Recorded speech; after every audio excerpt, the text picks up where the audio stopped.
नमस्कार, मैं श्रीमती सुवर्णा अशोक गव्हाणे सावित्रीबाई फुले शिक्षण प्रसारक मंडल संचालित रेणुका हाई स्कूल में अध्यापिका हूँ। आज मैं आपको कक्षा 7वीं का हिंदी विषय का देहात और शहर यह पाठ पढ़ाने वाली हूँ। अपने आज का पाठ का नाम है देहात और शहर। इसमें हम घटक देखेंगे लेखक का परिचय, पाठ का परिचय, पाठ का उद्देश्य, शब्द वाटिका।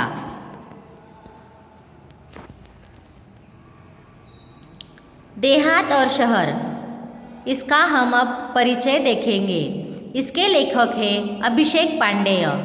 इनका जन्म हुआ है 29 जनवरी 1992 में मुंबई महाराष्ट्र में। इनका परिचय है समसामयिक विषयों में अभिषेक पांडेय जी की विशेष अभिरुचि एवं लेखन रहा है। प्रस्तुत पत्रों में लेखक ने देहात और शहर के अपने सुख दुख एवं बढ़ती हुई जनसंख्या के अभिशाप पर मुझे अनेक सुझाव दिए हैं। अब हम देखेंगे देहात और शहर। इस पाठ में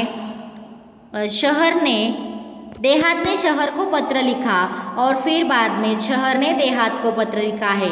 देहात यानी गांव। पहले देखो देहात क्या लिखता है। देहात प्रिय मित्र शहर, नमस्कार। कल तुमसे बात हुई, मुझे सुख दुख के संबंध में पूछा। धन्यवाद। बहुत सारी बातें मन में हैं, सब कुछ दूरध्वनि पर कहना मुश्किल है। सोचा पत्र ही लिखूं। अब मैं अपना दुखड़ा क्या रोऊं। चलिए इस बार कुछ अच्छी बातें भी तुझसे साझा करूं। डिजिटल क्रांति का थोड़ा असर हमारे गांव में भी दिखाई पड़ने लगा है। मोबाइल के माध्यम से नित्य नवीन सूचनाएं हमारे तक पहुंचने लगी है। स्वच्छ ग्राम स्वस्थ ग्राम परियोजना तक घर घर तक पहुंच गई है। ग्रामजन भी शिक्षा, स्वास्थ्य, रोजगार, खेती के नवीन औजारों और आधुनिक खेती के पद्धतियों को थोड़ा थोड़ा जानने लगे हैं। घर घर में शौचालय जैसी सुविधा के प्रति लोग जागरूक हो रहे हैं। देखो शहर को देहात कह रहा है कि हर बार दुखड़ा क्यों गाऊं, दुख की बात क्यों करूं। इस बार मैं तुम्हें सुख की बात बताता हूँ।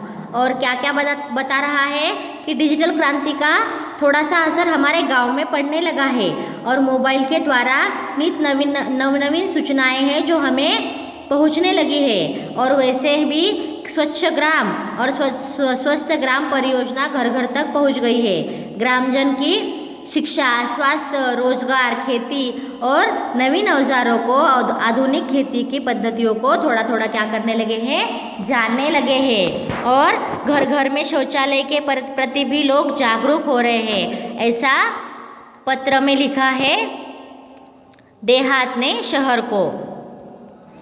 आगे देखो क्या कहता है।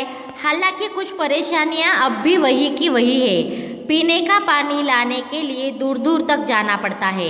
मेरे यहाँ विद्यालय तो है पर उनमें आवश्यक सुविधाएं नहीं हैं। महाविद्यालय तो हमारे गांव से बहुत दूर है।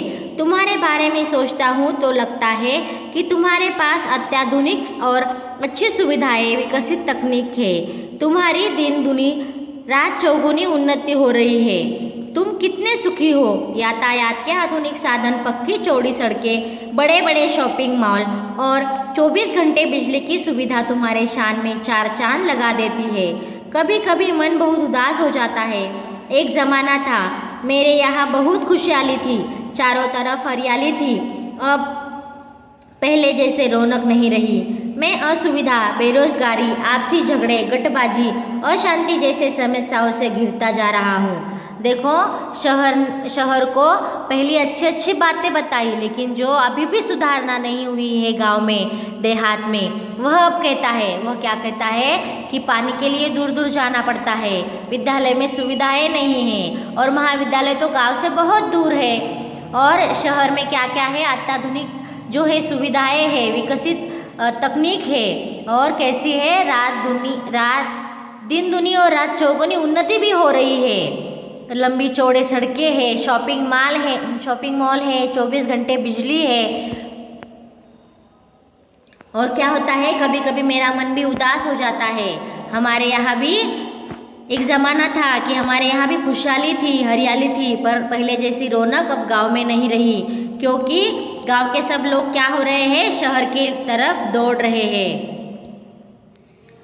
यहाँ के कुछ अशिक्षित और अल्पशिक्षित लोग परिवार कल्याण के प्रति आज भी उदासीन हैं। जनसंख्या भी बढ़ रही है, उनके लिए यहाँ काम धंधा नहीं है। रोजगार की तलाश में लोग क्या कर रहे हैं, शहर जा रहे हैं।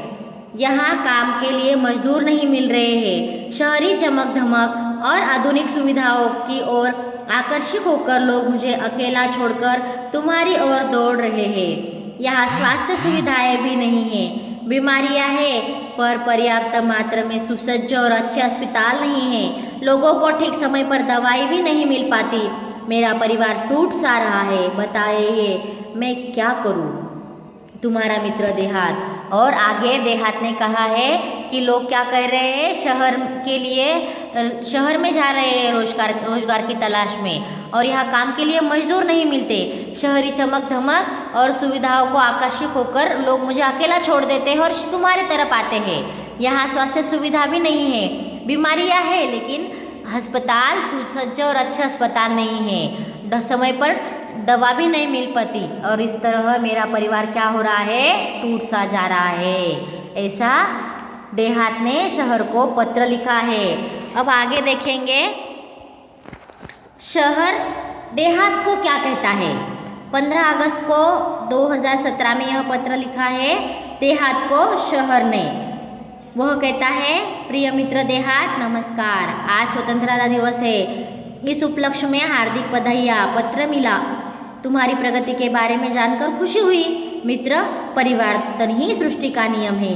भला तुम्हारी स्थिति क्यों न बदलती, धीरे धीरे और भी विकास होगा। मित्र देहात, ऐसा कौन कह रहा है, शहर कह रहा है। वह पहले 15 अगस्त की क्या कह रहा है, बधाइयाँ दे रहा है स्वतंत्रता दिवस की, और वह कह रहा है कि प्रगति तुम्हारी सुनकर मुझे अच्छा लगा, और परिवर्तन ही क्या है, सृष्टि का नियम है। धीरे धीरे रे मना, धीरे सब कुछ होए, माली सींचे सो घड़ा, ऋतु आए फल होए। ऐसा दोहे में कहकर शहर ने देहात को समझाया है। क्यों, क्या कह रहा है वह, कि तुम धीरज धरो, धीरे से सब होने वाला है। माली क्या करता है, रोज पानी देता है, रोज घड़े से पानी भरता है, लेकिन फल कब आता है, जब उसे उसका ऋतु आता है तभी उसे फल आता है। इस तरह तुम्हारी प्रगति भी होने वाली है, तुम धीरज रखो। माना कि कुछ परेशानियां हैं, वहाँ के परिवार तेजी से मेरे यहाँ आ रहे हैं, लेकिन यहाँ आकर भी सब कहाँ सुखी है। चिराग तले अंधेरा, जिन बस्तियों में जिन हालातों में वह रहते हैं, तुम सुनोगे तो बेचैन और व्यथित हो जाओगे। मेरे यहाँ दिन ब दिन बढ़ती भीड़ से मैं परेशान हो उठा हूँ। जिस चमक धमक की तुम बातें कर रहे हो, सबको कहाँ उपलब्ध है। तुम्हारे यहाँ से जो यहाँ आते हैं, कई बार बाद में पछताते भी हैं। मैं चाहता हूँ कि तुम अपने लोगों को समय रहते ही अपना महत्व बताओ। छोटा परिवार, सुखी परिवार की बात अब उनकी समझ में आ जानी चाहिए।